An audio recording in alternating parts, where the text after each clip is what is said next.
Hello kids, welcome to another Lessons for Natural Science.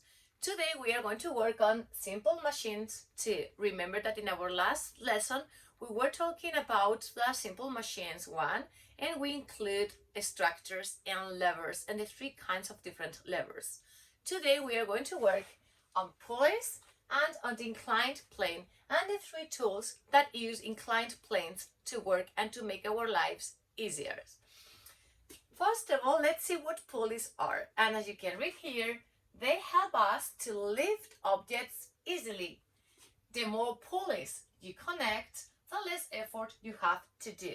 It is different when you have to lift something just doing this than when you use a pulley, like what you can do when you are using wells. When you want to lift a bucket from a well, you use pulleys and it makes it easier to lift objects. If you have only one pulley, you use the same force and the same load, but you change the direction.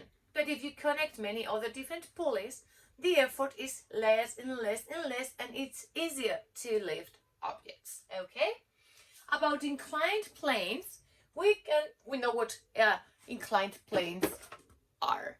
This is an example of an inclined plane. Okay, if I have to move something and I have to transport an object, a heavy object, from this point to this point, it's easier if I do it using the inclined plane than if I have to pull from the object or push the objects on a flat area. Okay, if I have to move this and move this from this point to this is more difficult than if I only do this, because inclined plane helps me to move the objects. So here you've got.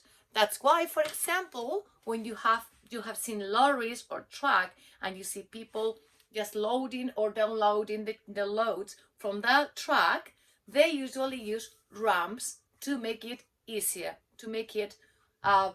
easier to transport the load. Okay? So, in the inclined plane, we have a ramp, as we saw before, and here you have an example. The more steep the ramp is, the more difficult to lift objects. If I have a very steep ramp like this, it is very difficult to lift the objects.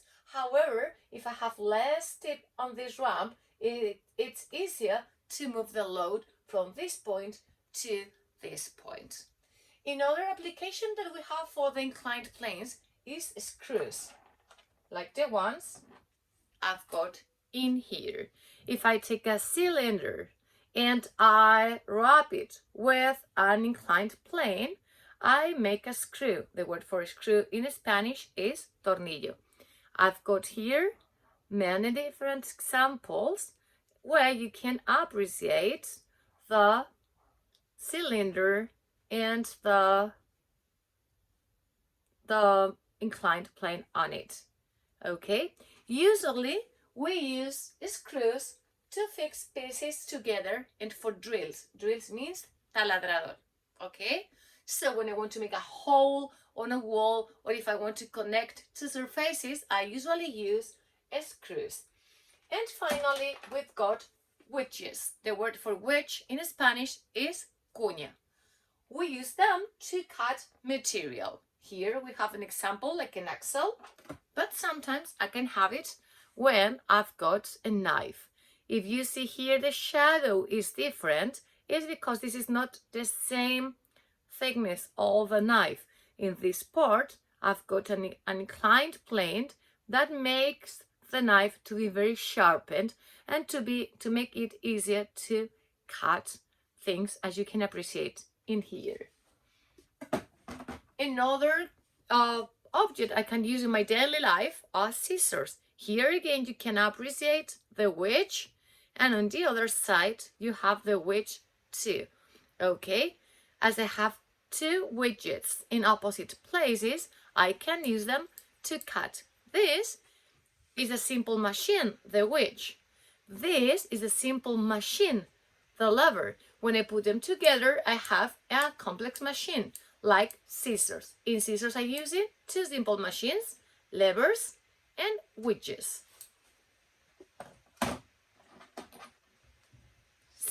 this is all for our class today. I hope you understand everything, and if not, you know that you always can contact teachers to ask any questions you may need to solve. Bye bye!